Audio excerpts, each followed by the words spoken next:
What happens when a ruthless racist gang, fueled by hatred, underestimates a black veteran they see as just another helpless target, only to see his tattoo and freeze in fear? Watch as a seasoned soldier, a man who's seen the darkest sides of humanity, takes on his toughest challenge yet, facing his old Special Forces team member who went rogue and created a merciless gang that preys on anyone they deem inferior. Before we go any further, comment where in the world you are watching from, and make sure to subscribe. The late morning sun filtered through the cafe's large windows, casting soft patterns of light across the polished wooden tables. The place was quiet, save for the low hum of conversations and the occasional clink of a ceramic mug being set down. David Carter, seated at his usual corner booth, glanced out the window as he sipped his coffee. The steam rose slowly, curling like smoke against the light. At 68, David had carved out a routine that suited him. The cafe was a sanctuary of sorts, a place to sit, think, and enjoy the rhythms of ordinary life. He stretched his legs beneath the table, the stiffness in his knees reminding him of the years spent in service. Despite the aches, he was still solidly built, his posture commanding respect without effort. "Refill, Mr. Carter?" Grace's warm voice cut through his thoughts. He smiled up at her. "Why not? Keeps me young." Grace chuckled as she topped off his mug, her auburn curls bouncing. "Not many people could keep up with you, young or old." She lowered her voice. "Have you noticed those guys outside?" David glanced through the window. 4 men loitered near the cafe's entrance, their laughter carrying faintly on the breeze. They leaned against the brick wall, their body language sharp and territorial. David took another sip, his expression unreadable. "They've been hanging around more lately," Grace added, her voice tight. "I've heard things about them." "Don't worry about me," David replied evenly, his eyes not leaving the men. The bell above the door jingled as the group entered, their boots thudding against the floor, conversations hushed. The leader, a burly man with a shaved head and a confident sneer, scanned the room. He locked eyes with David, his grin widening as if drawn to a challenge. "Well, well," the man drawled, sauntering toward David's booth. "Looks like the old guard's still kicking." David met his gaze without flinching. He didn't respond, letting the moment stretch. The silence between them was taut, the air charged with something unsaid but deeply understood. The man's smirk faltered for the briefest second, but he recovered quickly. "Mind if we join you?" he asked, the question clearly rhetorical. David leaned back slightly, his calm voice cutting through the tension. "That depends. Can you handle sitting quietly?" The burly man grinned as he slid into the booth across from David without waiting for an invitation. His cronies loitered by the counter, their stares hard and mocking as they surveyed the room. The hum of conversations faded into uneasy silence, leaving only the faint clatter of a spoon against a mug. "You don't get it, old man," Mike began, leaning forward with a grin that didn't reach his eyes. "There's places for people like you. And this ain't one of them." David met his gaze, calm and steady. "Didn't know there were rules for sitting in a cafe." Paul, the wiry one with a patchy beard, barked a laugh. "Oh, there's rules. First one, know your place. Second one, don't think you're welcome when you're not." He glanced at David's weathered hands and added, "You really think anyone here gives a damn about some old black veteran?" The others snickered, their laughter sharp and hollow. Grace, standing behind the counter, slammed her hands on the counter. "Enough! You don't talk to him like that in my cafe." Mike turned toward her, his smirk deepening. "Your cafe," he repeated mockingly. "This whole town's ours, Grace. You think anyone here's gonna stand up for you?" "For him?" He gestured toward David with a flick of his hand. "I do," Grace said, though her voice wavered. "Now leave." Mike ignored her, leaning closer to David. "Tell me, old-timer, what's it like? Spending your life thinking you fought for something real? Thinking you mattered? You don't. Never did. Not here. Not anywhere." David's jaw tightened, but his expression remained calm. Paul stepped closer, crossing his arms. "Yeah. What did you even fight for? A country that barely tolerates you? Bet you spent more time cleaning boots than firing a weapon. They don't want you, old man. Hell, Nobody does. The words stung the air, heavy with venom. A few patrons shifted uneasily in their seats, but no one said a word. Must feel good, Mike continued, his voice dripping with mockery. Sitting here, pretending you belong. Pretending anyone's gonna stand up for you when it really counts. But you don't. Black. White, it doesn't matter. You're just another nobody trying to relive his glory days in a town that doesn't care. David finally set his coffee cup down. The clink of ceramic against wood unnaturally loud in the tense silence. Funny, you seem to care an awful lot about me sitting here. Mike's grin faltered, but he recovered quickly. Care? Nah, we just don't like seeing people like you getting comfortable where you're not wanted. Paul chimed in, sneering. Yeah, you think you're tough? Bet you didn't even see real combat. Bet you were just another token they threw into the ranks to make themselves feel good. David's voice was low, steady. You talk a lot for someone who's never earned the right to be in those ranks. The comment struck a nerve, and Paul lunged forward. But Mike stopped him with a hand on his chest. Easy, Paul, he said, though his own smile had turned into a thin line of irritation. He turned back to David. Let me make this real simple for you, old man. People like you don't last long in places like this, so why don't you save yourself some trouble and move on before things get messy? David leaned back slightly, his calm gaze unwavering. Messy? Like the mess you make every time you open your mouth? The cafe was deathly silent. Mike's face darkened, his smirk replaced by something uglier. You got a smart mouth for someone who's got nothing left. But don't worry, we'll fix that. He stood abruptly, towering over David. Come on, boys.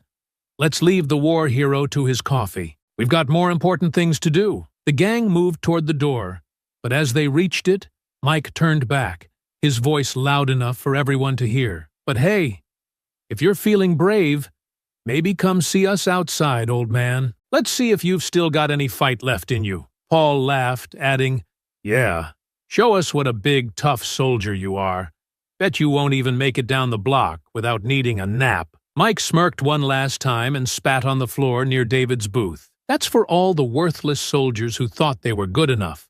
Spoiler alert, you're not. The bell above the door jingled as they left, their mocking laughter lingering in the air. Grace let out a shaky breath, her voice trembling with anger. David, I'm so sorry. I didn't think they'd... David raised a hand, silencing her. He stood slowly, his movements deliberate, his eyes fixed on the door. It's not your fault, Grace, he said quietly, brushing the wrinkles from his sleeve. She frowned, concern etched on her face. David, what are you doing? He didn't answer, his hand grazing the edge of his forearm before he walked toward the door. I'll be right back, he said, his voice calm but heavy with purpose. The midday sun bore down on the street as David stepped out of the cafe. Across the road, the gang loitered in an alleyway, their laughter harsh and grating. David adjusted his jacket, his steady strides carrying him toward them, his expression unreadable. Mike noticed him first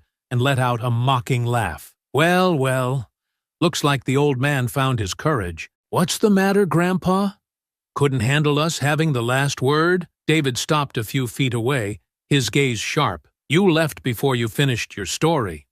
Thought I'd come out here and get the full version. Paul snorted. What story? We already told you everything you need to know. Guys like you don't belong here. That's all there is to it. Mike stepped closer, his grin widening. Yeah, but since you're so curious, I'll spell it out for you. We're cleaning up this town, getting rid of the filth that's been dragging it down for years. That means your kind. David's voice was low and steady. And what kind is that? Paul sneered, leaning against the brick wall. Don't play dumb. You know exactly what we mean. Black, old, useless. Take your pick. You're the problem. Mike chuckled, shaking his head. You walk around like you're somebody, like you've earned respect. But you're just another washed-up vet trying to relive his glory days. Newsflash, old man. Nobody cares what you did. Not here. Not anywhere. David's jaw tightened, but he didn't respond.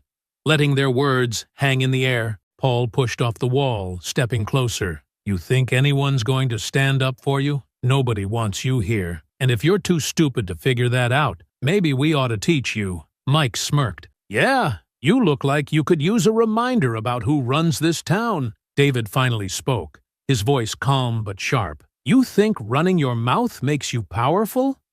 All I see are a bunch of cowards hiding behind hate." The comment struck a nerve. Mike's smirk vanished, replaced by a scowl. "Cowards!" he spat. "You don't know a damn thing about us." "Then explain it to me," David said, his tone unyielding. Mike stepped closer, his voice low and venomous. "We're building something real. Strength, loyalty, brotherhood. Everything this country used to stand for before it got overrun by people like you." Paul laughed. "Yeah, we don't need your kind messing it up again. You're done, old man." David's calm demeanor cracked, his voice dropping to a growl. "You think strength is tearing others down? That loyalty is hate? You have no idea what real strength looks like." Paul lunged first, swinging wildly at David's chest. David sidestepped effortlessly, grabbing Paul's wrist and twisting it until the wiry man cried out in pain. He shoved him back, sending him stumbling into the alley wall. Mike charged next, his fist aimed at David's jaw. David ducked and countered with a precise strike to Mike's ribs, making him stagger. A third man hesitated, but then joined the fray, aiming a kick at David's side. David blocked it, twisting the attacker's leg and forcing him to the ground. The fight was brief, but brutal. David moved with the efficiency of a man who'd spent decades mastering his body, his age doing nothing to dull his reflexes. One by one, the gang members faltered, their confidence replaced by frustration and pain. Mike managed to grab David's arm during a scuffle, slamming him against the brick wall. "Big talk for someone who's about to—" His words stopped abruptly, as his eyes fell on David's forearm, where his sleeve had ridden up during the fight. "What? What the hell is that?" Mike stammered, his voice shaking. David frowned, following Mike's gaze. His tattoo, once a symbol of camaraderie and pride, was now the center of the gang leader's attention. Paul froze mid-motion, his expression shifting from anger to shock. "No way," he muttered, his voice barely above a whisper. "That's not possible." The third man, still clutching his side, scrambled to his feet, his face pale. It's the same as his," he stuttered, backing away. David adjusted his sleeve, narrowing his eyes. "You know this tattoo?" Mike's bravado had evaporated entirely, replaced by something David couldn't quite place. Fear and recognition. He stepped back, shaking his head. We've seen it before," he muttered. Paul grabbed Mike's arm. "We gotta go. Now." David's voice stopped them cold. "You're not going anywhere. Not until you tell me what you know." Mike hesitated, then blurted out, "It's Jack's. He has the same one." David's eyes widened slightly, the name hitting him like a punch to the gut. "Jack?" Paul nodded quickly, his fear palpable. "Yeah, Jack Evans. He's the one who—" "Shut up!" Mike snapped, but it was too late. David's expression hardened, pieces of a puzzle falling into place. "I'm going to find Jack," David said coldly. "And when I do, you'll wish you'd stayed out of my way." The gang exchanged terrified glances, their earlier bravado shattered. Without another word, they turned and fled, disappearing into the shadows of the alley. David rolled his sleeve back down, his mind racing. Jack Evans, a name from his past, a man he'd once called a comrade.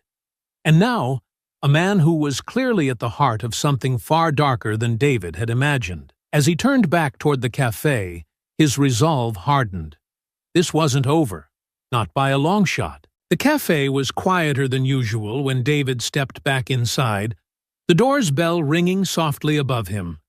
Grace stood behind the counter, her face tight with worry. The handful of remaining patrons glanced at him, their expressions a mix of curiosity and unease, before quickly returning to their drinks. David walked to his corner booth and sat down heavily, his thoughts a storm of questions and memories. Grace hesitated for a moment before walking over, holding a fresh pot of coffee.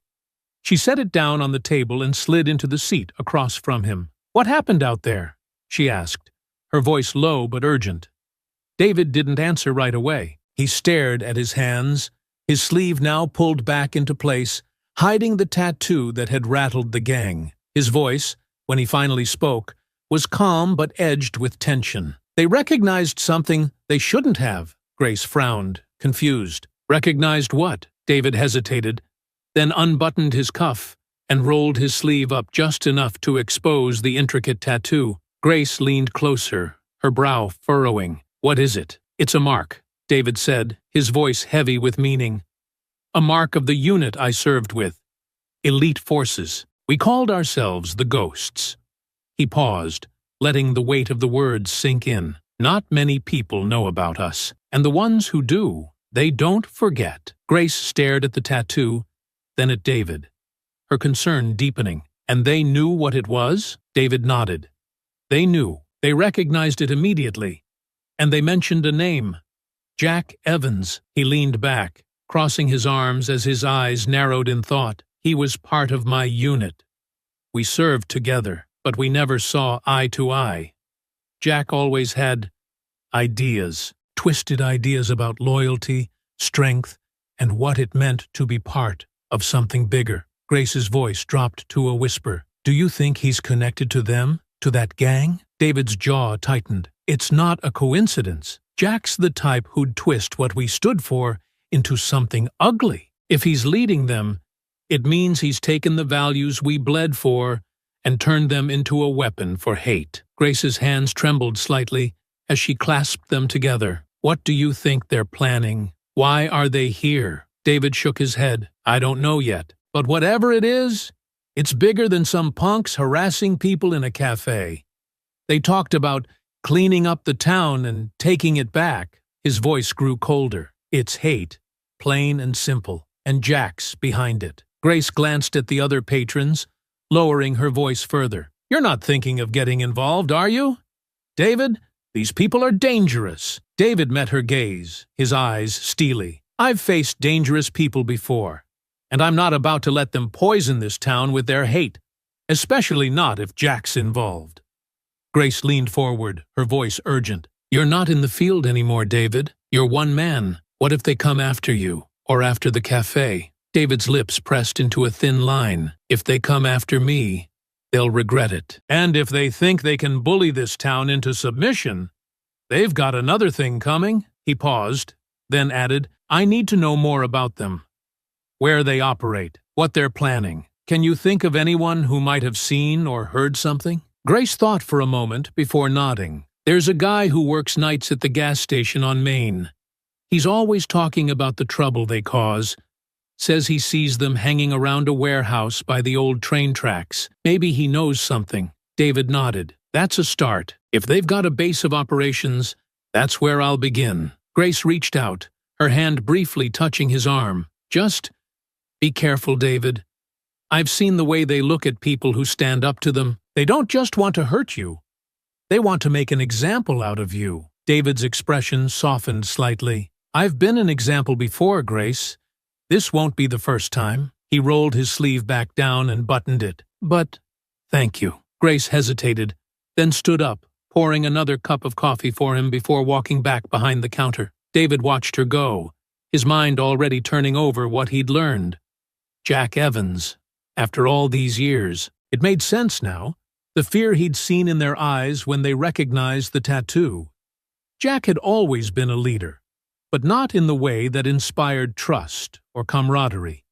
He ruled with intimidation, twisting the strong into instruments of his will. David clenched his fist, his knuckles whitening as memories of his time in the unit resurfaced. Jack had always been ambitious, always pushing boundaries. But this, to take what they'd fought for and twist it into hate and terror, it wasn't just an insult, it was a betrayal. He drained the last of his coffee and stood, slipping a few bills onto the table. As he walked toward the door, Grace called out, "Let me know if you need anything." David turned back, giving her a small nod. "I will." Stepping into the sunlight, he glanced down the road, his eyes narrowing. The gang thought they could scare him into submission. Jack thought he could turn their shared past into something vile. They were wrong.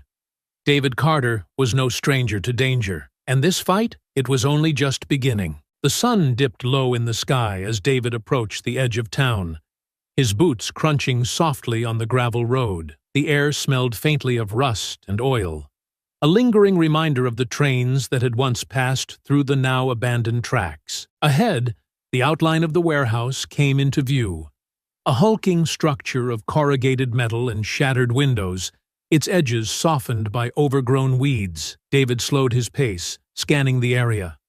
A single street lamp buzzed to life, casting a dim pool of light over the warehouse entrance. Parked nearby were two vehicles, a battered pickup truck and an older model sedan, their presence confirming that the gang was inside. Keeping to the shadows, David moved closer, his steps deliberate and silent. The perimeter was poorly guarded, a testament to their arrogance. From his vantage point near a pile of discarded crates, he could hear muffled voices filtering out from the building. "Tonight's the night," one of them said, his tone excited.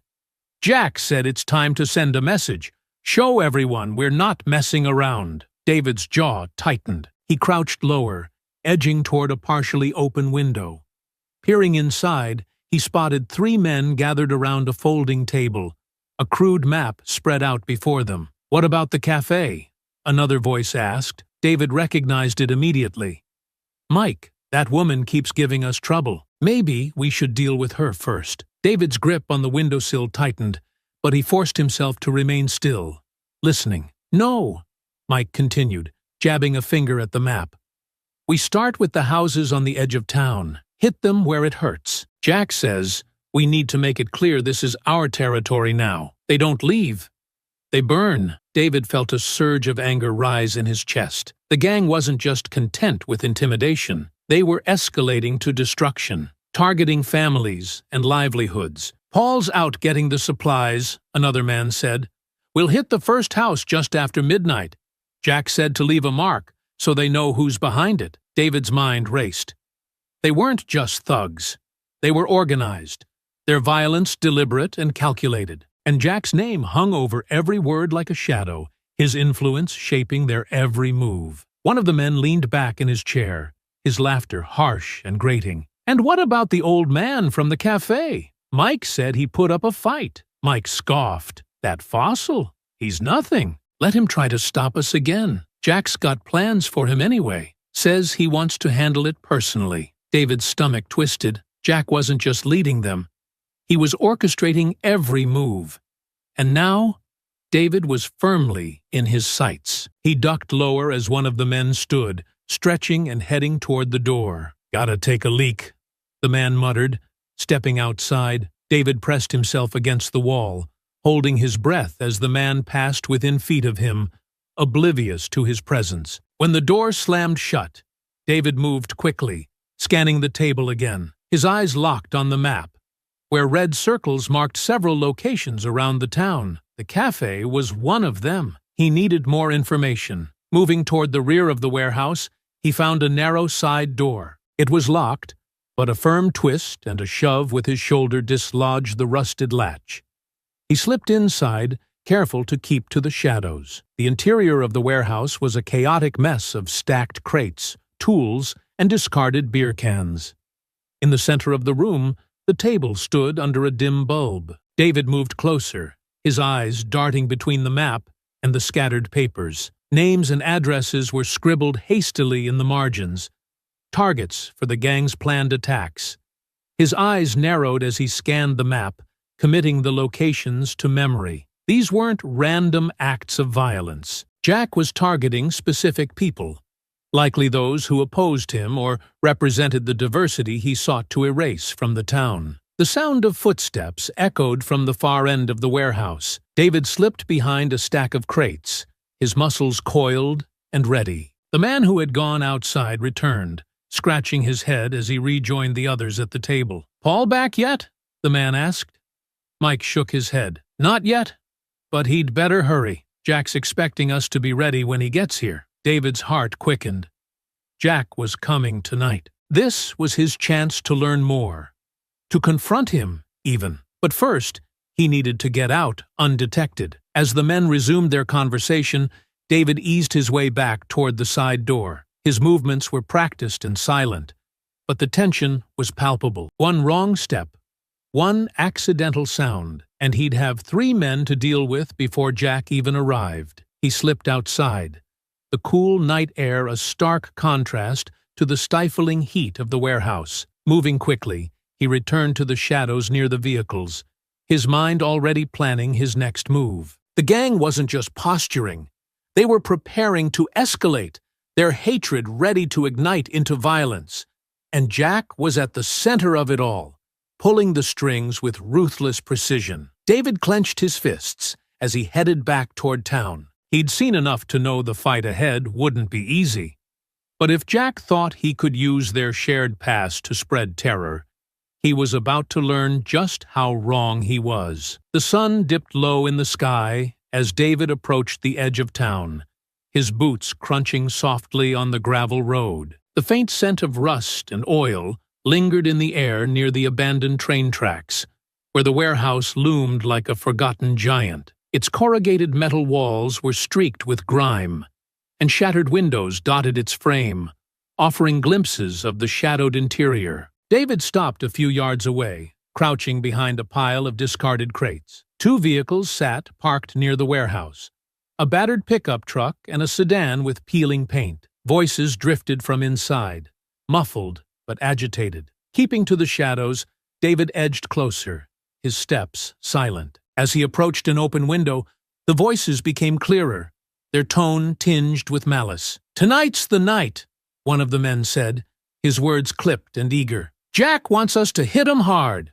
Show everyone we're serious." David's jaw tightened. He pressed his back against the wall, craning his neck to get a better view through the gap. Inside, 3 men stood around a folding table, a crumpled map spread out before them. "What about that cafe?" another voice asked. David recognized it instantly. "Mike, that woman's been a pain. Maybe we start there." David's fists clenched, but he forced himself to remain still. "No," Mike continued, jabbing a finger at the map. "We go for the houses first. Edge of town. Jack says we need to hit them where it hurts. Make 'em scared to stay. If they don't leave, they burn." David's breath caught, his stomach twisting with anger. These weren't random thugs.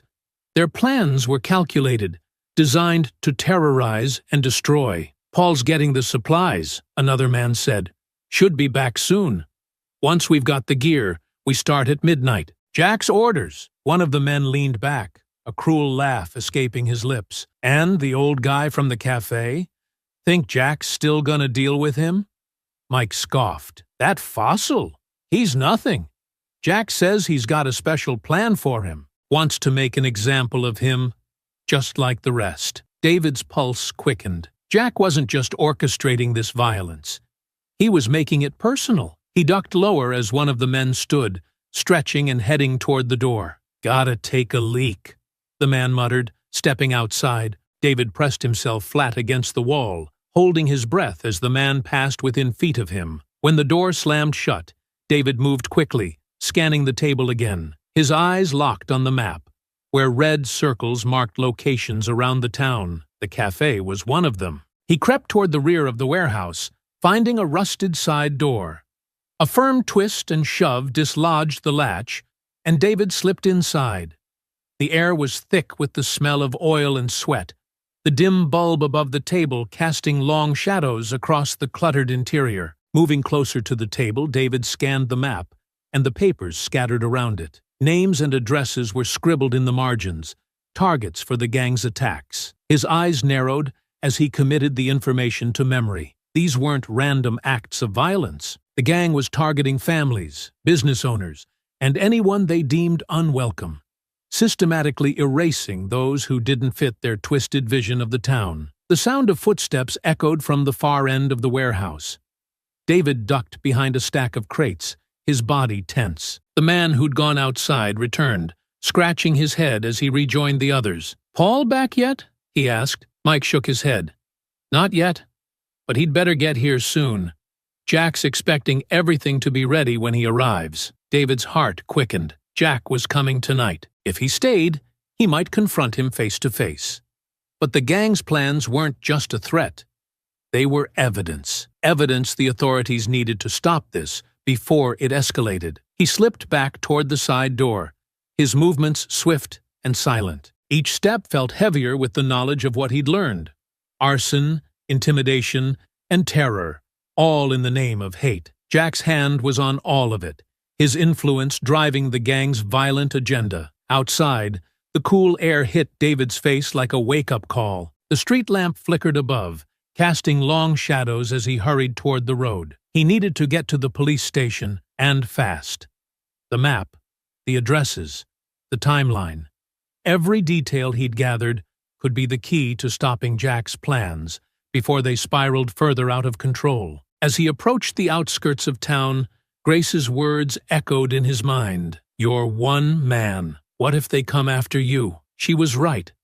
This wasn't something he could handle alone. Not this time. David clenched his fists as he quickened his pace. The gang thought they were untouchable, that their hate could fester without consequence. But tonight, they'd learn the price of underestimating him. And Jack?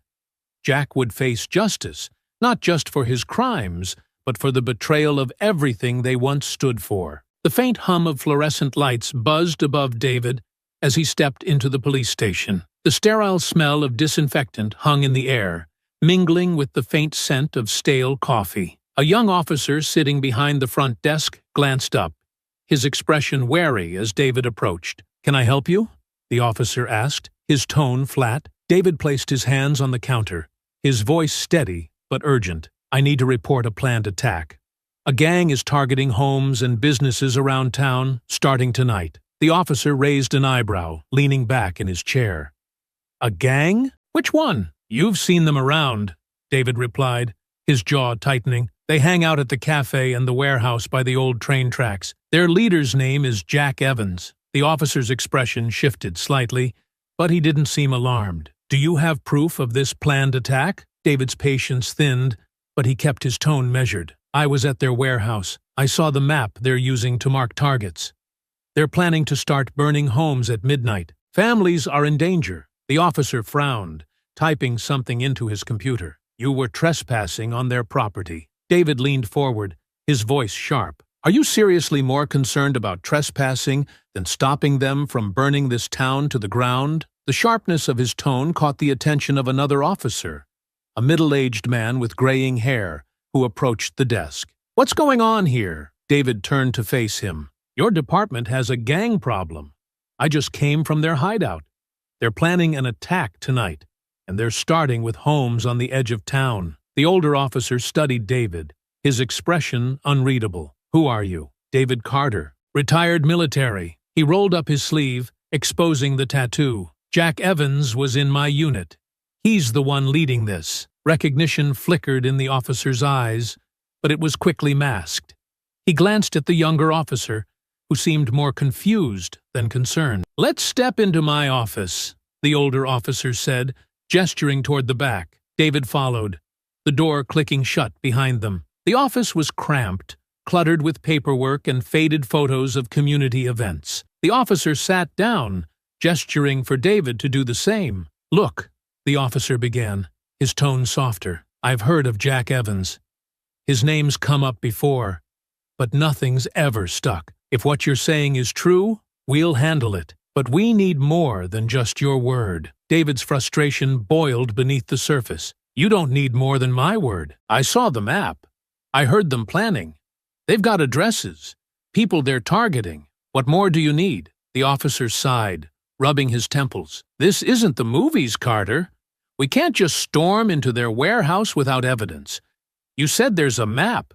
Where is it?" David hesitated. "It's in the warehouse." "Then we're at a dead end," the officer said. "I can send a patrol car to check the area, but without concrete proof, there's not much we can do." David's hands curled into fists. "If you wait for concrete proof, people are going to get hurt. Or worse. These men aren't bluffing." The officer held up a hand. "I hear you, and I'll do what I can, but you need to trust the system." David stared at him for a long moment, his gut twisting. "The system," he repeated quietly, his voice laced with disbelief. He stood abruptly, his chair scraping against the floor. "I hope for everyone's sake. You're right." The officer stood as well, offering a hand. "Thank you for bringing this to our attention. We'll look into it." David shook his hand reluctantly, his expression grim. "I hope looking into it is enough." As he left the office and stepped back into the fluorescent-lit lobby, the younger officer avoided his gaze, tapping absently at his keyboard. David pushed open the station doors, the cool night air brushing against his face. For a moment, he stood on the steps, staring out at the quiet town. Lights flickered in distant windows, the streets empty save for the occasional car rolling past. It felt too calm, too normal, given the storm he knew was brewing. He took a deep breath, trying to convince himself he'd done all he could. The police had the information. They'd act on it. They had to. As he started walking back toward the cafe, a shadow of doubt crept into his mind. He couldn't shake the memory of the gang's voices, their cruel laughter, and the chilling certainty in their words. Jack Evans wasn't the type to back down. Reaching the edge of town, David glanced toward the darkened skyline. He clenched his fists, the weight of responsibility heavy on his shoulders. David paused at the street corner, staring toward the cafe. Its dimly glowing sign flickered like a heartbeat, casting weak light over the sidewalk. Doubts crowded his mind, the police officer's words echoing in his head. "We'll handle it." Will they? He wondered, his gut twisting with doubt. He'd been told the same in the past, always followed by inaction until it was too late. He clenched his fists. He couldn't let Grace's cafe, her livelihood, become another statistic in a report that would be filed too late. With a deep breath, David started forward. His steps quickened as the nagging sense of urgency grew. As he rounded the last corner, his instincts screamed at him. He stopped abruptly, ducking into the shadows of an alley. 3 figures loomed near the cafe's entrance, their movements hurried and deliberate. One of the men shook a gasoline canister, its sloshing contents gleaming faintly in the flickering light. Another crouched by the steps, flicking a lighter absently, the flame dancing in the darkness. "Hurry it up!" the crouched man hissed, glancing over his shoulder. "Mike said we don't have all night. Relax," the man with the canister muttered, pouring gasoline onto the doorframe. "This dump will go up in seconds. She's gonna regret ever messing with us." The third man, a wiry figure with a patchy beard, chuckled darkly. "Bet she'll come running out screaming. Maybe we'll have some fun before we torch the rest of it." David's stomach twisted with anger. He stepped out of the shadows, his voice cutting through the night like a blade. "Step away from the cafe." All 3 men froze, their heads snapping toward him. For a moment, the only sound was the faint trickle of gasoline pooling on the ground. The wiry man stood slowly, his grin twisting into a sneer. "Well, well, look who decided to show up. Grandpa thinks he can save the day." The man with the canister straightened, his broad shoulders blocking the light. "What are you going to do, old man? Bore us to death with war stories?" He lifted the canister and shook it mockingly. "Maybe we'll give you a head start before we light this place up." David's voice was low and firm, but each word carried weight. "You have one chance to walk away." The crouched man stood, flipping the lighter closed with a snap. "Or what? You gonna call the cops? Go ahead. By the time they get here, this place'll be ashes." The wiry man stepped forward, his hands balled into fists. "Think you're tough? Big bad soldier coming to save the town. Newsflash. Gramps, you're not scaring anybody." David stood his ground, his voice like steel. "Last warning. Leave." The wiry man let out a sharp laugh, then lunged. David sidestepped, grabbing the man's arm and twisting it behind his back. The wiry man howled in pain as David shoved him hard into the cafe wall. "Get him!" the man with the canister shouted, rushing forward. He swung the heavy container like a weapon, aiming for David's head. David ducked, the canister narrowly missing as it slammed into the wall with a dull thud. David countered with a sharp punch to the man's ribs, forcing him to stagger back. The crouched man joined the fray, pulling a crowbar from his jacket.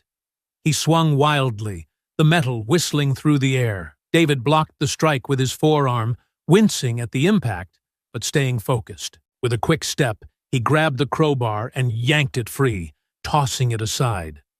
The wiry man recovered, charging at David with a shout. David sidestepped again, driving his elbow into the man's side before sweeping his legs out from under him. The man hit the ground hard, gasping for air. The man with the canister roared, charging again with a wild swing. This time, David caught the container mid-swing, twisting it free and slamming it against the man's chest. The canister tumbled to the ground, spilling its contents in a pungent puddle. The crouched man hesitated, his eyes flicking between David and his injured companions. "What the hell is this guy?" he muttered, his confidence faltering. David's eyes narrowed as he advanced. "You're not as tough as you think." The wiry man scrambled to his feet, blood dripping from his nose. He reached into his jacket, pulling out a knife. "I'll show you tough," he snarled, slashing toward David. David stepped back, his movements calm and calculated. The knife sliced through the air,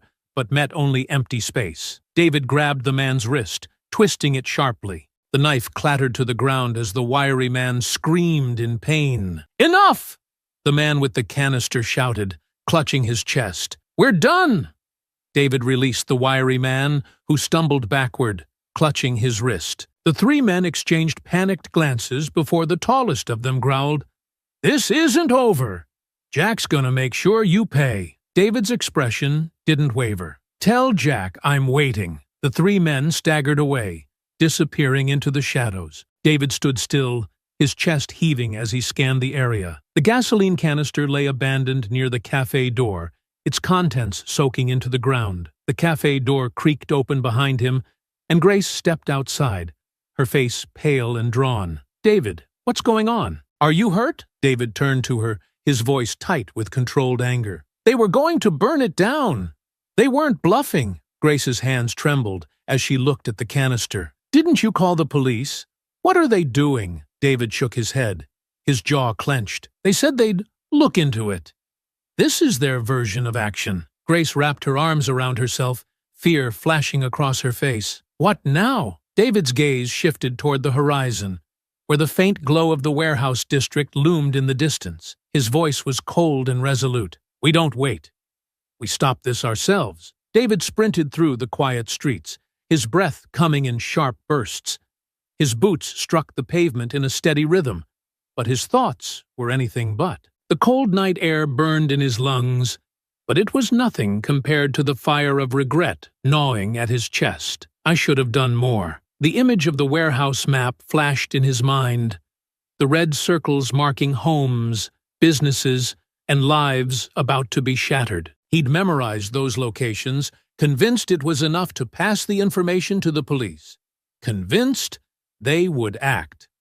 But now, with the gasoline still soaking the cafe's doorstep and the gang's threats echoing in his ears, he knew better. "I should have stopped them when I had the chance," he muttered under his breath, his jaw tightening. He could still hear their laughter, the casual way they'd planned destruction like it was nothing. "I should have stopped them right then and there." The faint sound of shouting broke through his thoughts, yanking him back to the present. He turned a corner, his eyes scanning the street ahead. A group of neighbors had gathered outside a small house, their voices frantic as smoke billowed from the front porch. Flames licked at the edges of the wooden frame, casting an orange glow against the night. David pushed forward, skidding to a stop in front of the house. A man in his 40s stood at the edge of the porch, trying to douse the flames with a garden hose. The water hissed and steamed as it hit the fire, barely keeping it at bay. "What happened?"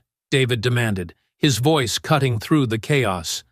The man glanced at him, his face pale and streaked with soot. "Three men. They came out of nowhere, tossed something onto the porch and ran. I barely got my family out in time." David's fists clenched as the man's words confirmed his fears. The gang was already moving, their plans set in motion. He grabbed the hose, stepping closer to the flames and aiming the spray at the base of the fire. The flames sputtered, reluctant to die, but David didn't stop until the last ember faded into smoke. "You need to call the fire department," he said, handing the hose back, "and the police. Tell them everything you saw." The man nodded shakily. "What about them? The ones who did this?" David turned, his expression grim. "I'll deal with them." He didn't wait for a response. Already moving toward the next target etched in his memory. His legs burned as he pushed himself harder, his heart pounding with urgency. Every second felt like an eternity. How many more are there? How much damage have they already done? As he approached the edge of town, another plume of smoke rose into the sky. This one blacker and denser than before. The sight made his stomach twist. He veered toward it, cutting through an alley to save time. When he emerged onto the street, he saw them. 2 gang members standing near the back of a hardware store, their faces illuminated by the faint glow of flames dancing in a trash can. One of them held a makeshift torch, the firelight casting jagged shadows across his sneering face. "Hurry up," the taller one said, his voice sharp. "Mike said to hit as many places as we can before Jack shows up." The other laughed, spinning the torch in his hand. "This place? Easy pickings. Nobody here to stop us." David stepped forward, his voice echoing in the stillness. "You're wrong about that." The 2 men spun around, their eyes narrowing as they took him in. For a moment, there was silence, the tension crackling in the air like a live wire. "Well, look who it is," the taller man said, his sneer returning. "Thought we taught you your lesson back at the cafe." "You didn't teach me anything," David said evenly, his stance firm. The man with the torch chuckled, tossing it casually from hand to hand. "Big talk for someone who's outnumbered." "You really think you can stop us?" David's eyes flicked to the trash can, where embers were beginning to drift upward, threatening to spread. He shifted his weight, his voice cold. "I've stopped worse than you." The taller man growled, lunging forward. David sidestepped, grabbing the man's arm and twisting it sharply. The man cried out as the torch clattered to the ground, its flames sputtering out. David followed with a swift strike to the man's stomach, doubling him over. The second man hesitated, his bravado faltering. "You're gonna regret this, old man," he muttered, pulling a crowbar from his belt. David didn't wait. He closed the distance in 2 quick strides, his movements precise. The man swung the crowbar wildly, but David ducked, driving his shoulder into the man's chest and sending him crashing into the wall.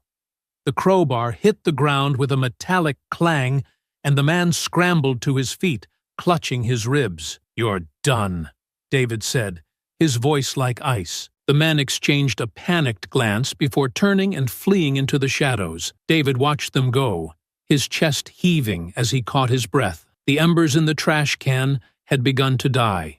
The threat contained, for now. He glanced back at the hardware store, his stomach twisting. He'd stopped this one, but how many more fires had already been set? How many more homes and businesses would fall before the night was over? "This is on me," he thought bitterly. "I should have acted sooner." Clenching his fists, he turned toward the horizon, the faint glow of the warehouse district still visible in the distance.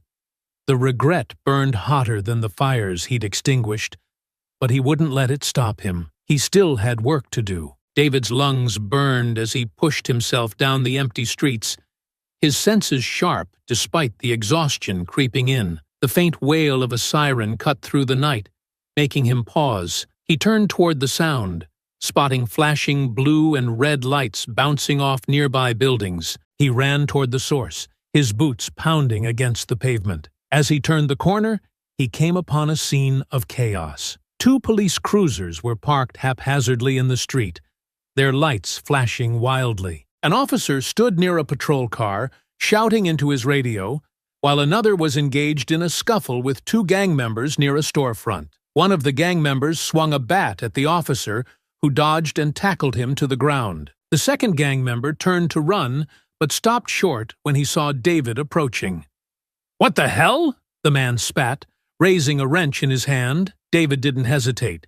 He closed the distance in 3 quick strides, grabbing the man's wrist and twisting it sharply. The wrench clattered to the ground as the man yelped in pain. David shoved him against the side of the cruiser, pinning him with one arm. The officer nearest him glanced up, his eyes narrowing in recognition. "Carter?" he asked, his voice tinged with surprise. David nodded curtly. "Looks like you're finally out here doing something." The officer snorted, slapping cuffs onto the man he'd tackled. "Better late than never. We got a call about fires breaking out and a gang moving through town." He jerked his head toward the other gang member. These two were trying to torch the bakery. David released the man he was holding, allowing the officer to cuff him. The fires aren't random. Jack Evans is behind this.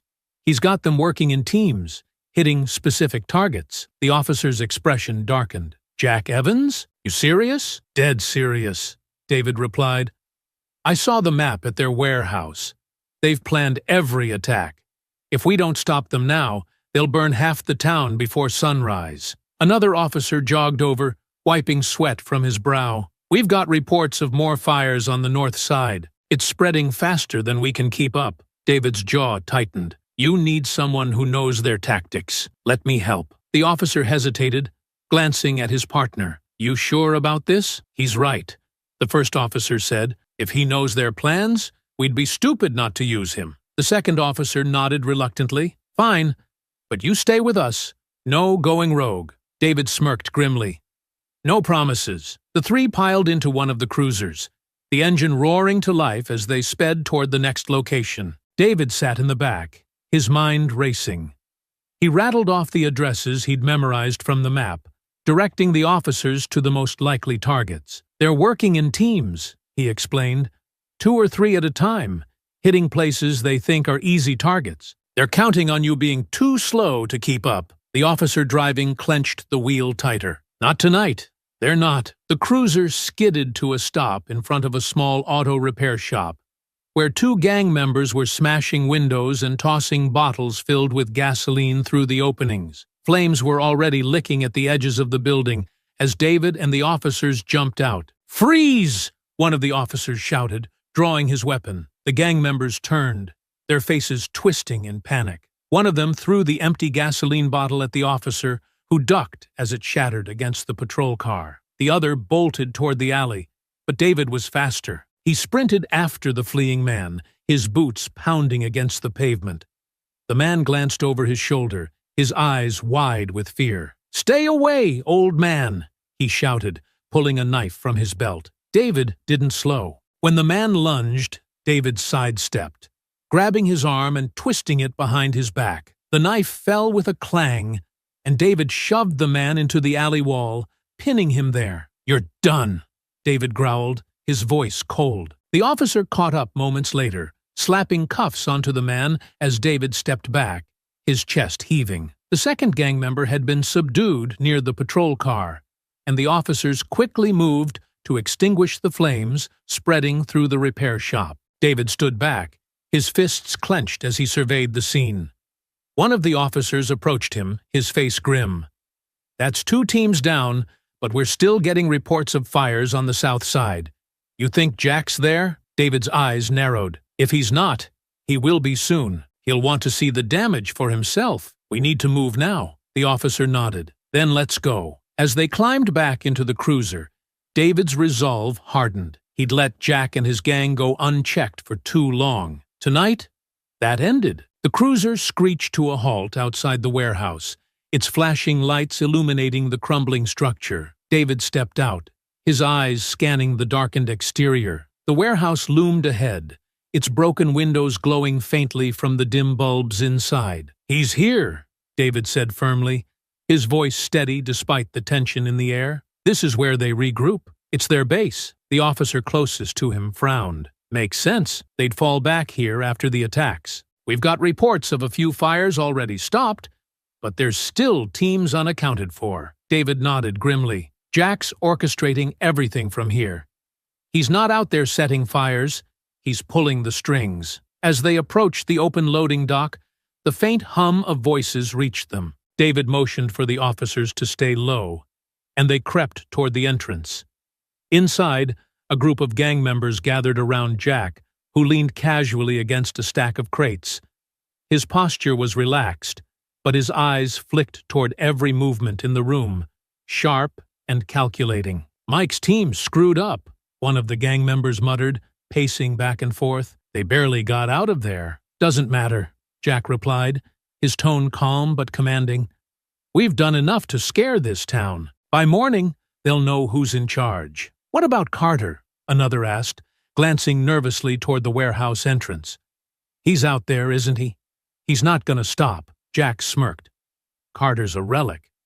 He doesn't understand what we're building here. Let him chase shadows while we finish the job." David stepped into the open, his voice cutting through the room like a knife. "You think I don't understand, Jack?" The gang froze, their heads snapping toward him. Jack turned slowly, his smile fading into a faint look of surprise. "David," he said, his tone almost amused, "I was wondering when you'd show up." David's eyes narrowed as he took another step forward. "It's over. Call your men off." Jack shook his head, his smirk returning. "You always were predictable. Still playing the hero? Thinking you can save everyone? But this isn't the battlefield, David. This is my world now. This?" David gestured to the gang members, to the chaos around them. "This isn't strength. This is cowardice. Hiding behind a gang of fools to do your dirty work." Jack's expression darkened. "Careful, David. You're outnumbered, and your badge-wearing friends won't save you." One of the officers stepped into the warehouse, his weapon drawn. "Police! Everyone down, now!" Jack's men erupted into motion, grabbing weapons and scattering. Two lunged toward David, forcing him to duck as a crowbar swung past his head. He countered with a sharp elbow to the nearest attacker's ribs, sending him sprawling. "Keep them busy," Jack barked, backing toward the far end of the warehouse. "I've got other things to handle." David's head snapped toward him. "You're not going anywhere, Jack." But Jack was already slipping into the shadows, his movements swift and deliberate. David turned his attention back to the gang, who were engaging the officers in a chaotic brawl. One officer wrestled a bat away from a gang member, while another exchanged blows with a wiry man wielding a wrench. David moved quickly, grabbing a metal pipe from the ground and blocking a swing aimed at his head. "You think you're gonna stop us, old man?" snarled one of the gang members, lunging at David with a knife. David sidestepped, grabbing the man's wrist and twisting sharply. The knife clattered to the ground, and David shoved the attacker into a stack of crates. "You're nothing but pawns in Jack's game," he said coldly, turning toward the next threat. The officers fought alongside him, their voices commanding as they shouted for the gang to surrender. But the fight was fierce, and the gang was desperate. A second man charged at David, swinging wildly with a chain. David ducked, driving his fist into the man's stomach before sweeping his legs out from under him. "Where's Jack?" one of the officers shouted, scanning the warehouse as the gang began to falter. David's eyes darted toward the back of the room, where an open door swung slowly on its hinges. His stomach twisted with realization. "He's gone," David muttered, his voice laced with frustration. The officer cursed, pinning one of the remaining gang members to the ground. "We'll catch him. Let's clean this up first." David straightened, his chest heaving as he scanned the room. The gang members who hadn't fled were subdued, cuffed, and disarmed. But the sense of victory felt hollow. Jack had used the fight as a distraction, slipping away while his men fought and fell. One of the officers approached David, his expression grim. "We'll track him down. He can't run forever." David shook his head, his jaw clenched. "Jack doesn't run. He regroups, plans, and strikes again. He won't stop until someone forces him to." The officer nodded. "Then we keep the pressure on. He won't get far." David glanced toward the open door, his fists tightening. The fires might be out, but the fight wasn't over.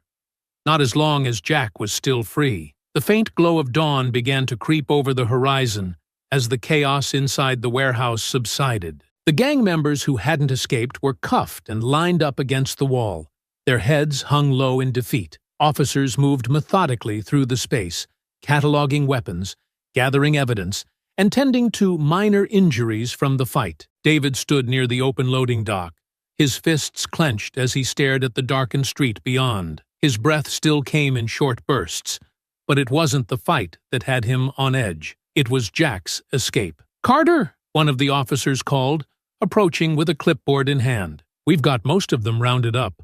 A few managed to slip out during the fight, but nothing major. This will cripple them for a while." "For a while," David echoed, his tone flat. "Jack's still out there. As long as he's free, this isn't over." The officer hesitated, then placed a hand on David's shoulder. "We'll catch him. We've got his name, his network. He won't get far." David shrugged the hand off, his jaw tightening. "You don't know Jack like I do. He doesn't run. He regroups, retools, and comes back stronger. You think you've got time, but he's already planning his next move. The officer frowned, but before he could respond, another called out from across the room. "Hey, we've got something!" David and the officer turned as an evidence tech held up a crumpled piece of paper. The tech unfolded it carefully, revealing a crudely drawn map with a series of marked locations. Most were crossed out, but one at the far edge of town was circled in red. "What's that?" David asked, stepping closer. "Looks like their fallback point," the tech replied. "Probably where Jack's heading. We'll send a team." David's stomach twisted. "By the time you organize a team, he'll be gone," he said, his voice edged with frustration. "He's already one step ahead of us. I'm not waiting around while you sort out paperwork." The officer bristled. "We can't just send you out there alone. This is a police operation, and you'll handle it like you handled the rest of tonight?" David snapped. He took a deep breath, reining in his temper. "Look, I'm not saying you're not trying, but Jack's playing a different game. He knows how you work. He's counting on you being slow." The officer glanced at the map, then back at David. "You're really going after him, aren't you?" David's expression hardened. "You can either back me up or stay out of my way. But I'm not letting him walk." The officer sighed, rubbing the back of his neck. "Fine, but you need to be smart about this. If you find him, call it in. Don't try to handle him alone." David didn't respond. He took one last look at the map, memorizing the location before turning toward the door.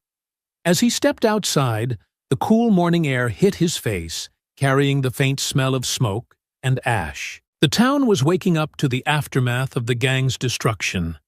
Charred buildings, shattered windows, and frightened residents piecing their lives back together. Guilt twisted in his chest. This didn't have to happen, he thought bitterly. If I'd acted sooner, maybe some of this could have been prevented. But he knew there was no undoing the past.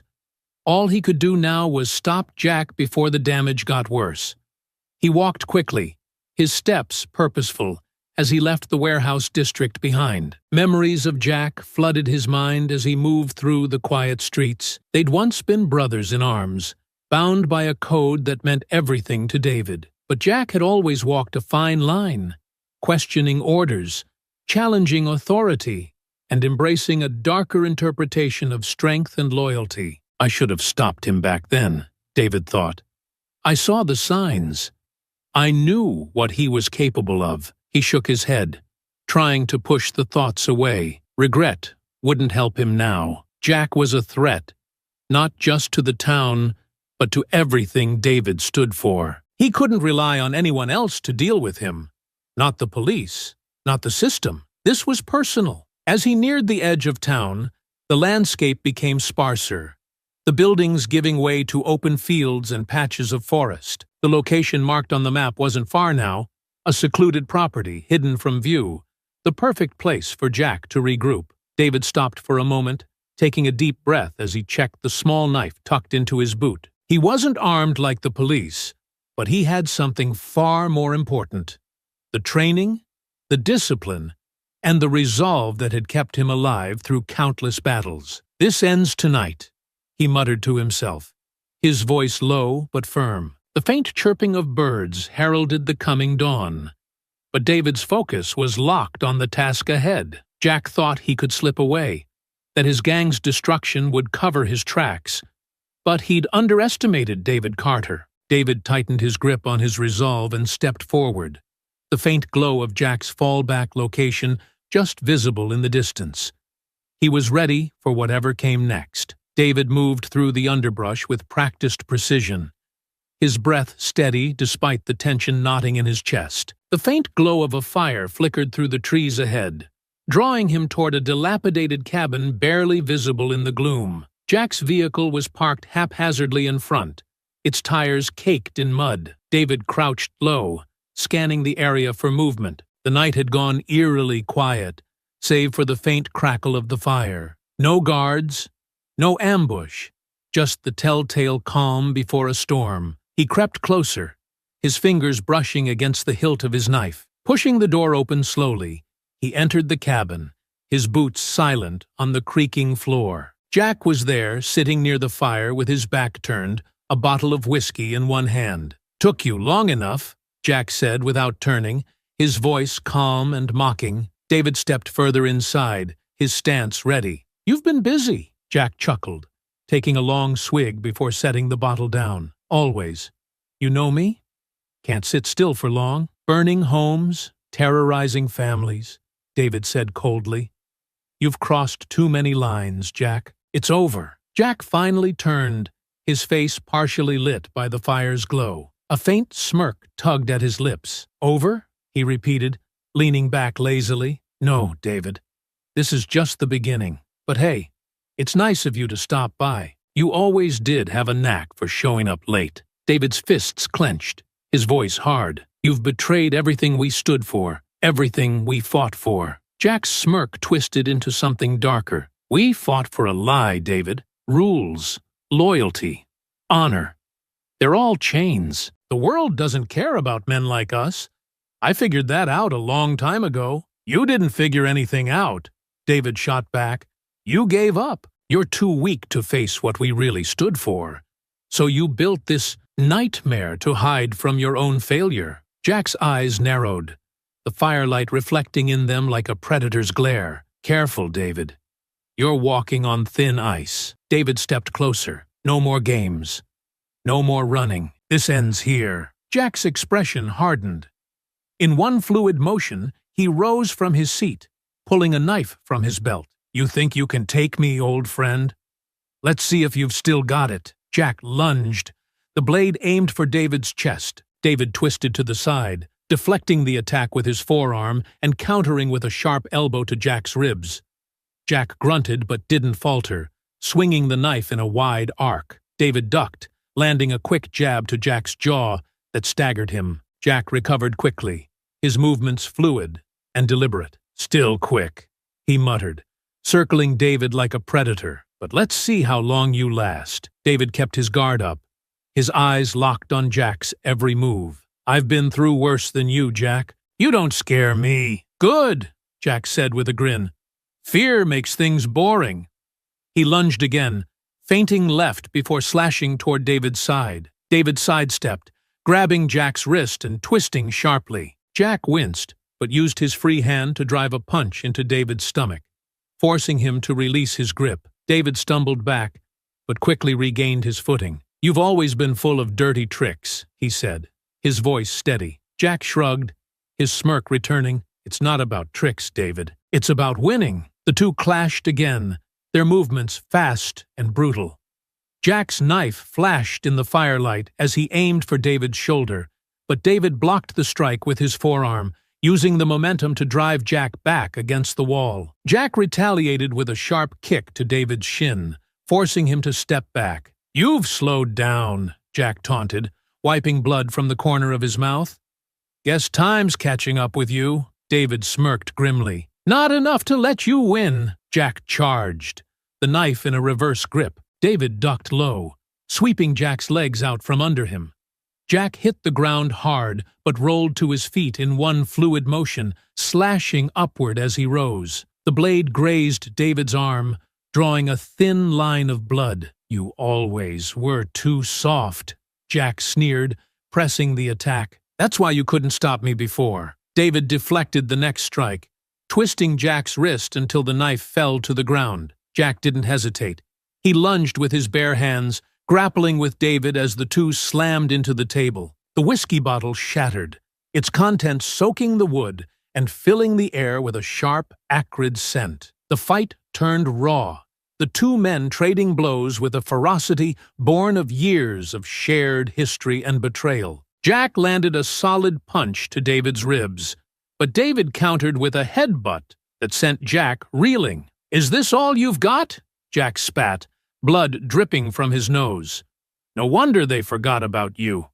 You're nothing but a relic." David advanced, his voice low and steady. "You keep talking, Jack, but it won't change how this ends." The fight paused for a moment, the two men circling each other like wolves, their breath ragged. The room felt smaller, the fire casting long shadows as it crackled behind them. Jack grinned through his bloodied face. "I've been waiting for this, David." Let's see if you've got the guts to finish it." David's eyes narrowed, his resolve like steel. "You'll wish I didn't." The two clashed again, their movements a blur of strikes and counters. Every blow carried the weight of their shared past, every strike a battle of wills. The fight wasn't just physical, it was personal, a culmination of everything they'd become. The firelight flickered wildly, casting jagged shadows as David and Jack circled each other. Their breaths came in sharp bursts, their bodies bruised and bloodied,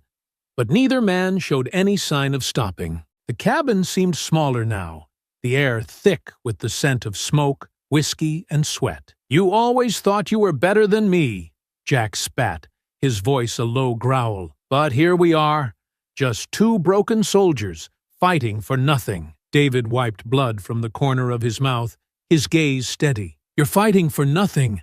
I'm here to end this." Jack lunged, his fists swinging with reckless aggression. David ducked under the first punch, grabbing Jack's arm and twisting it into a lock. Jack grunted, slamming his elbow backward into David's chest to break free. The two grappled, their boots scuffing against the whiskey-soaked floor as they wrestled for control. Jack slammed David against the wall, his hands gripping David's shoulders like a vice. "You can't win this, Carter," he snarled. "You're too soft. Always have been." David gritted his teeth, his mind racing as Jack's strength bore down on him. His eyes flicked to the shattered whiskey bottle on the ground, its jagged neck glinting in the firelight. With a sudden burst of motion, David dropped to one knee, using Jack's momentum to flip him over his shoulder. Jack hit the ground hard, the air rushing from his lungs, but he recovered quickly, scrambling to his feet. David snatched up the broken bottle, holding it defensively as Jack advanced again. "Really?" Jack sneered, his lips curling into a grin. "Gonna cut me like some street thug?" David didn't respond. Instead, he tossed the bottle into the fire, where the alcohol-soaked glass erupted in a sudden blaze. Jack flinched, his reflexes betraying his momentary shock. That was all David needed. He surged forward, grabbing a broken piece of the table. With precision born of years of training, he used it as an improvised staff, spinning it to deflect Jack's strikes and forcing him to retreat. Jack growled in frustration, throwing a wild punch that David sidestepped easily. David countered with a sharp jab to Jack's ribs, then followed with a sweep of the wooden staff, knocking Jack's legs out from under him. Jack hit the ground again, his face twisted in rage. "Stay down, Jack," David said, his voice like steel. Jack pushed himself up slowly, his movements slower now, but his eyes burned with defiance. "You think this is over?" he hissed, pulling a second knife from his boot. "It's never over." David's mind worked quickly, his gaze darting to the fire, the overturned table and the broken remnants of the room around them. Jack was relentless, but he was predictable. His attacks fueled by anger, not strategy. As Jack lunged again, David used the staff to block the strike, twisting his body to disarm the knife with a precise strike to Jack's wrist. The knife clattered to the floor, and David followed with a quick, spinning strike that caught Jack squarely in the chest, sending him staggering back into the flame's glow. Jack coughed, his chest heaving as he steadied himself. His eyes flicked to the ground, searching for another weapon, but David was already closing in. He dropped the staff, grabbing Jack by the collar and slamming him against the wall. "You don't get to walk away from this," David growled, his face inches from Jack's. "Not this time," Jack struggled, his strength fading. "You're not better than me," he spat weakly. "You're just like me." David's grip tightened, his knuckles whitening. "That's where you're wrong." With a sharp motion, he spun Jack around, pinning his arms behind his back. He reached into his pocket, pulling out the zip ties he'd taken from the police earlier. Jack thrashed, but David's hold was unyielding. "You're done, Jack," David said coldly, securing his wrists. For the first time, Jack's bravado cracked. "You think this changes anything?" he barked. "There'll be others. You can't stop it." David pulled Jack toward the door, his steps firm and deliberate. "Maybe not, but I've stopped you." As they stepped outside, the faint glow of sunrise illuminated the clearing. The sirens in the distance grew louder, signaling that the police were closing in. Jack's defiance faded, replaced by a quiet resignation as the reality of his situation set in. "You always were too stubborn for your own good," Jack muttered. David didn't respond. He handed Jack over to the arriving officers, his expression unreadable. As the cuffs clicked into place, David stepped back, the weight of the night finally lifting from his shoulders. The fight was over. Jack was finished. The sun hung low in the sky, casting long shadows over the clearing as the last of the police cruisers pulled away. The cabin, now cordoned off with yellow tape, sat silent and broken, a stark reminder of the chaos that had unfolded just hours before. David stood near the edge of the tree line, his hands resting on his hips as he watched the officers load the final pieces of evidence into their vehicles. One of the officers approached him, her boots crunching softly against the gravel. "It's over, Carter," she said, her voice calm but edged with fatigue. "Jack and his men are in custody. They won't be causing trouble again anytime soon." David glanced at her, his expression unreadable. "For now," he replied. "Men like Jack don't just disappear. Even locked up, they leave scars. Their poison doesn't wash away that easily." The officer shifted uneasily but nodded. "You did good tonight. The town owes you for this." David shook his head, his gaze distant. "The town doesn't owe me anything. Just make sure they don't have to go through this again." As the officer returned to her squad car, David stayed behind, letting the cool breeze cut through the remnants of tension in his chest. He stared at the horizon, the faint sounds of the forest slowly filling the silence. For the first time that night, he allowed himself a breath of relief. When he finally made his way back into town, the damage from the gang's rampage was everywhere. Burned-out shells of buildings dotted the streets, their blackened frames standing in sharp contrast to the brightening sky. Residents worked in small groups, clearing debris and salvaging what they could. The quiet murmur of determination filled the air. David moved through the streets unnoticed, his presence blending into the hum of activity. He stopped briefly outside the cafe, his eyes scanning the familiar space. The scorched marks on the front steps had been scrubbed away, and the smell of smoke lingered faintly in the air. Inside, Grace was wiping down the counter, her movements deliberate and focused. She looked up when the door chimed softly, her expression softening when she saw David. "You look like hell," she said, setting aside her cloth. David gave a faint smile as he slid onto one of the stools. "Feels about right." Grace poured him a cup of coffee, setting it in front of him without a word. The two sat in comfortable silence for a moment before she finally spoke. "Word's getting around. People are saying you saved the town last night." David shook his head, staring into the dark liquid. "I didn't save anyone.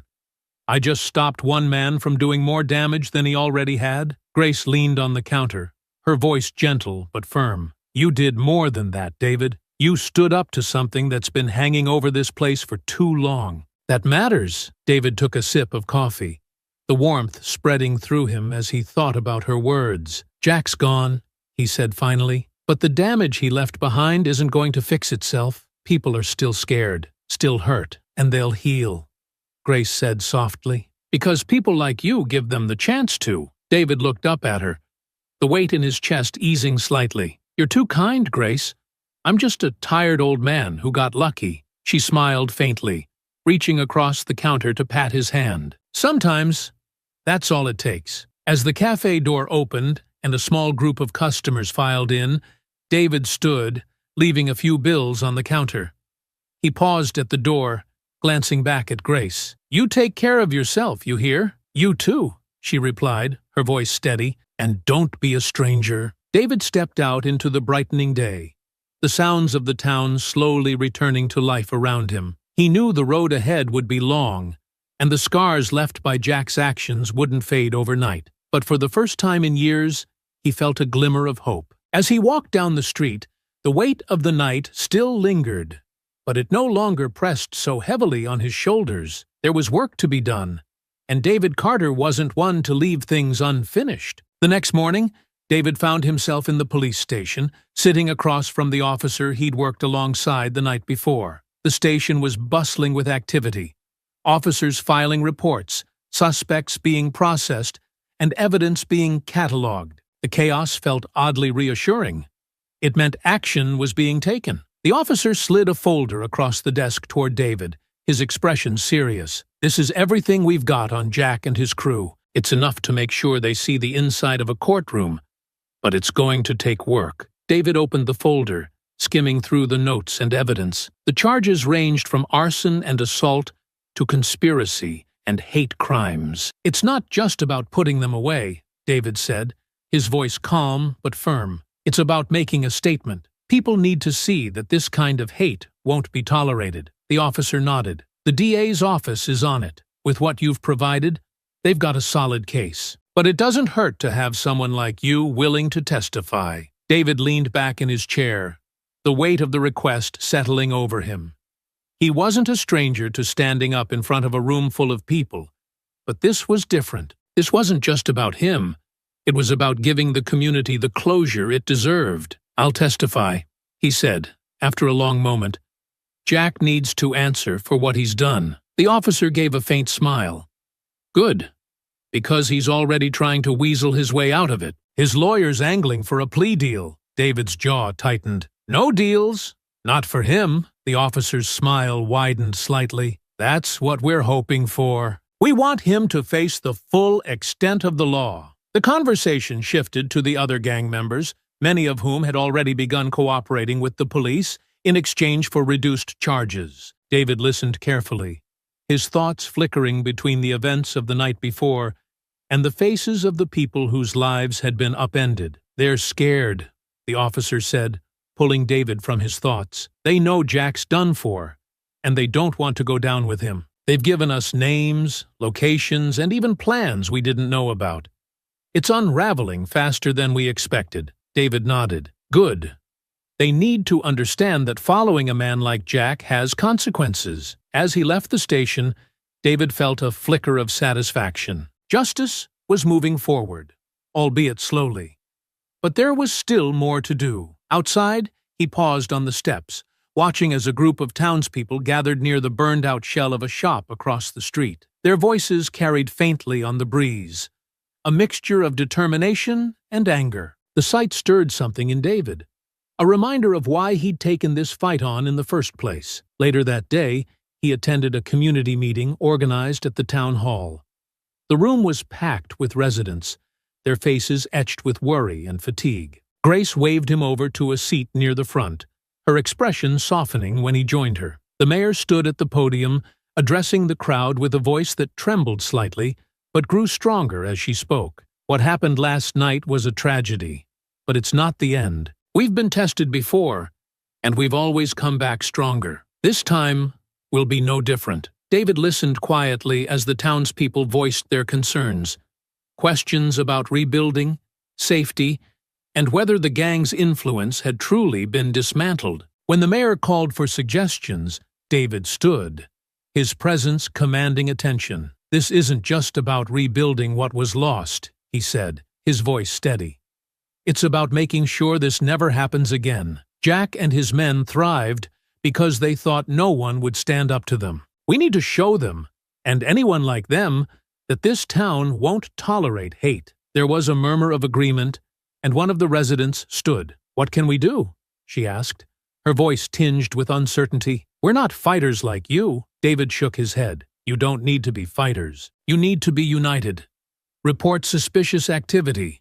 Support each other. Make it clear that there's no room for people like Jack here." The meeting ended with a renewed sense of determination, the townspeople leaving with plans to rebuild and strengthen their community. As David stepped outside with Grace, the sun dipping low on the horizon, he felt a small but tangible sense of accomplishment. "You really think it'll work?"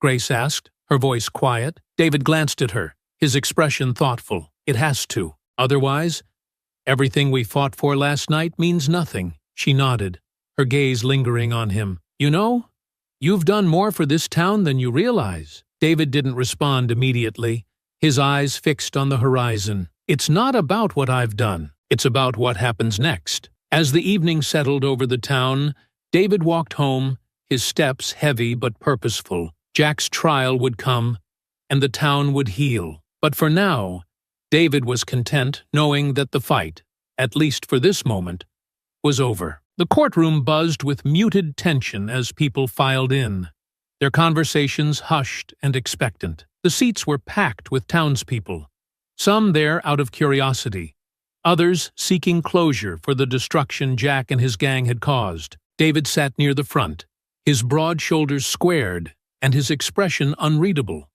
This was the moment he had fought for, the culmination of weeks of preparation and reflection. Jack was led into the courtroom in shackles, his head held high despite the grim circumstances. The defiance in his eyes hadn't faded, though it was now tinged with the faintest hint of resignation. Behind him, several of his gang members shuffled in, their postures varying between sullen and defeated.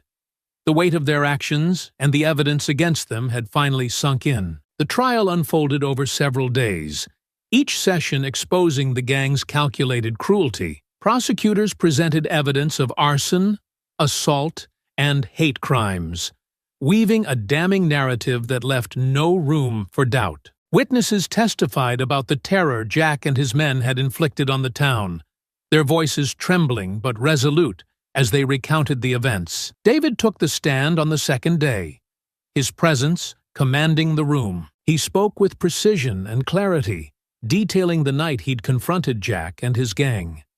His words painted a vivid picture of the danger they posed, but he also emphasized the resilience of the town and the importance of holding people like Jack accountable. "You knew him," the prosecutor said during cross-examination. "You served alongside him. Did you ever think he could become this?" David paused, his gaze steady. "I saw signs," he admitted, "but I didn't stop him when I should have. That's why I'm here now, to make sure he doesn't hurt anyone else." Jack's defense was weak at best, relying on claims of misunderstanding and attempts to shift blame onto his subordinates, but the evidence and testimonies were too overwhelming. The jury deliberated for less than a day before delivering their verdict. Guilty on all counts. When the judge handed down the sentences, the room was silent, save for the scratch of her pen as she signed the official orders. Jack received the harshest punishment, multiple life sentences without the possibility of parole. His gang members faced varying terms based on their involvement, with some sentenced to decades behind bars, and others offered reduced terms in exchange for their cooperation. As the gavel struck, a collective sigh of relief rippled through the courtroom. Justice had been served, and the specter of Jack's influence had been extinguished. Outside the courthouse, the town gathered in small groups, their conversations carrying a mix of relief and hope. Reporters snapped photos and asked questions, but most people brushed them off, focused instead on reconnecting with one another. David lingered near the steps, his hands tucked into his jacket pockets, as he watched the scene unfold. Grace appeared beside him, her expression a mix of pride and exhaustion. "It's done," she said softly. David nodded, his gaze fixed on the horizon. "For now." "You don't think it's over?" she asked, her brow furrowing. "It's over for Jack," David said, "but there are always others like him. People who think they can tear down what others have built because of their own hate and fear. This town's safe for now, but it'll take more than one trial to fix everything." Grace was quiet for a moment, then touched his arm gently. "You've done enough, David. You've given people hope. Let them take it from here." David glanced at her, his expression softening. "Maybe, but I can't help thinking there's more to do." The two stood in comfortable silence as the crowd began to disperse.